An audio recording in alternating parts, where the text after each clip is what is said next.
Hai anak-anak ibu, bertemu lagi dengan ibu guru kelas 5.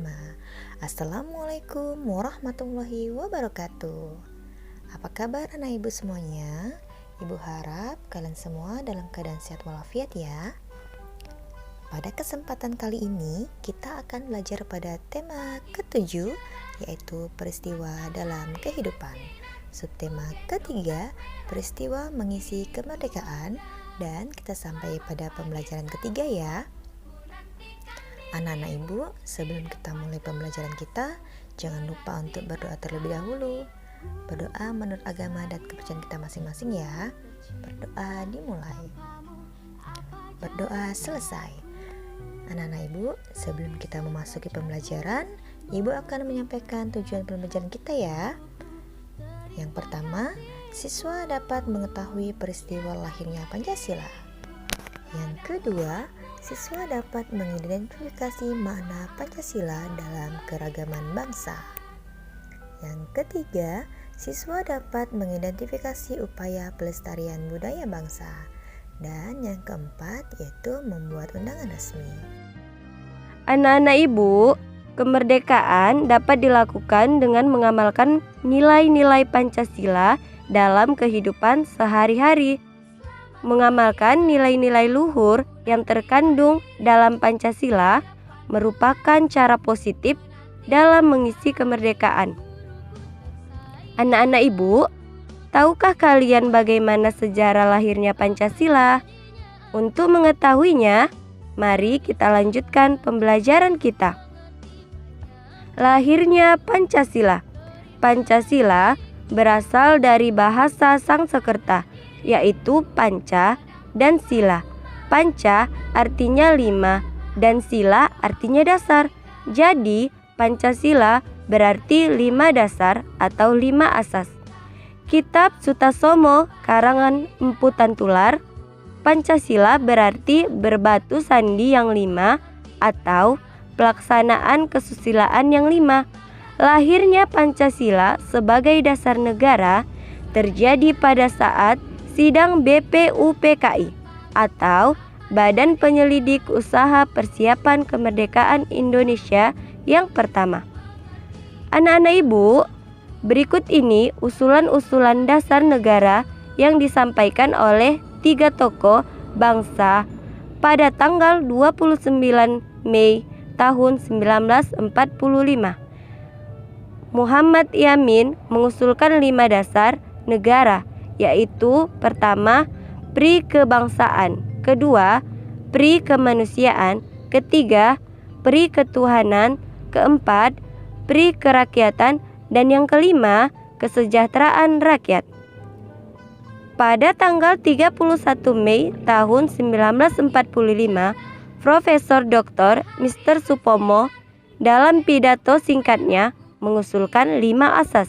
Pertama, persatuan, kedua, kekeluargaan, ketiga, keseimbangan lahir batin, keempat, musyawarah, dan yang kelima, keadilan rakyat.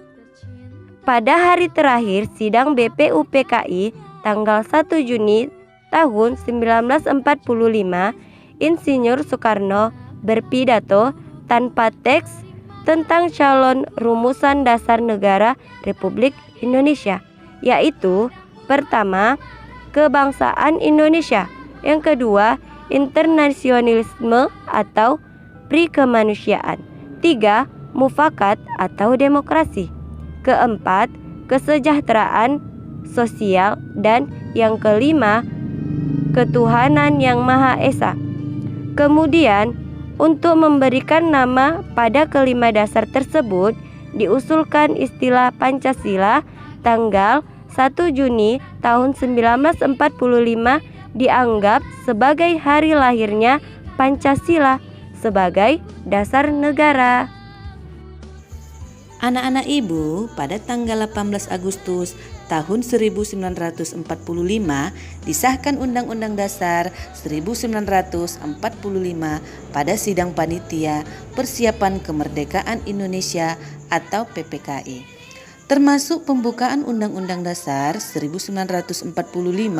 Di dalam pembukaan Undang-Undang Dasar 1945 termuat isi rumusan prinsip dasar negara yang disebut Pancasila.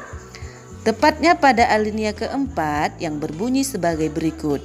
Pancasila: 1. Ketuhanan yang Maha Esa. 2. Kemanusiaan yang adil dan beradab. 3. Persatuan Indonesia. 4. Kerakyatan yang dipimpin oleh hikmat kebijaksanaan dalam permusyawaratan perwakilan. 5. Keadilan sosial bagi seluruh rakyat Indonesia. Anak-anak ibu, Pancasila sebagai dasar negara memiliki peran penting dalam menjaga keberagaman bangsa berikut ini. Peran Pancasila dalam keberagaman bangsa. Pertama, Pancasila sebagai dasar negara merupakan kepribadian dan pandangan hidup bangsa Indonesia.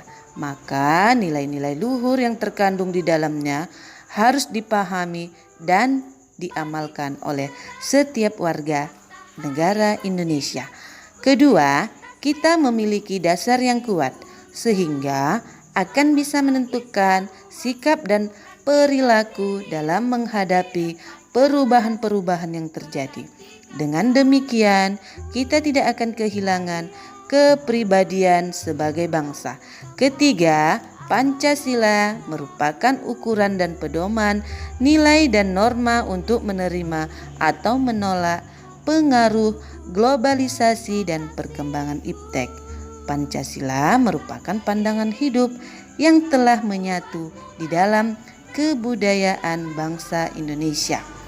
Anak-anak ibu, nilai-nilai Pancasila sesungguhnya telah ada dalam kehidupan bangsa Indonesia yang beragam. Sebuah nilai yang menunjukkan adanya perilaku dan sikap kerukunan serta kerjasama dalam masyarakat yang beragam, yaitu hidup gotong royong. Anak-anak ibu, gambar berikut ini merupakan salah satu contoh kegiatan gotong royong yang dilakukan oleh masyarakat untuk lebih mengetahui tentang gotong royong. Nah, kita perhatikan gambarnya ya. Setelah itu, mari kita jawab beberapa pertanyaan ini. Yang pertama, apa saja manfaat gotong royong? Siapa yang tahu? Ayo. Ya, tepat sekali. Manfaat gotong royong antara lain meringankan pekerjaan, mempererat hubungan antar warga, dan menjadikan lingkungan lebih tentram dan damai. Soal kedua, bagaimana ciri masyarakat Indonesia? Ya, ciri masyarakat Indonesia ditunjukkan melalui kebiasaan gotong royong tersebut.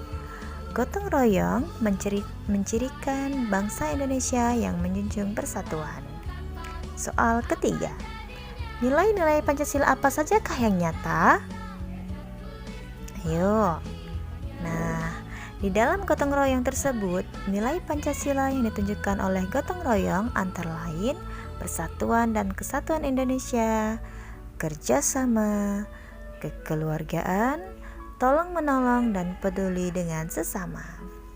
Soal keempat, berikanlah paling sedikit 3 contoh yang menunjukkan peran Pancasila. Siapa yang bisa jawab? Nah, benar, tepat sekali.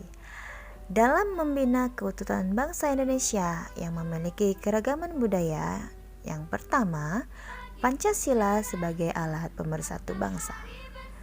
Yang kedua, Pancasila sebagai pandangan hidup bangsa Indonesia yang diamalkan dalam kehidupan sehari-hari. Yang ketiga, Pancasila sebagai kepribadian bangsa Indonesia. Bagaimana anak-anak ibu? Sudah paham semuanya kan? Alhamdulillah, sudah paham semuanya ya. Nah, anak-anak ibu, alhamdulillah pelajaran kita telah selesai hari ini. Hari ini kita sudah belajar tentang dasar negara Indonesia. Sampai jumpa esok hari. Wassalamualaikum warahmatullahi wabarakatuh.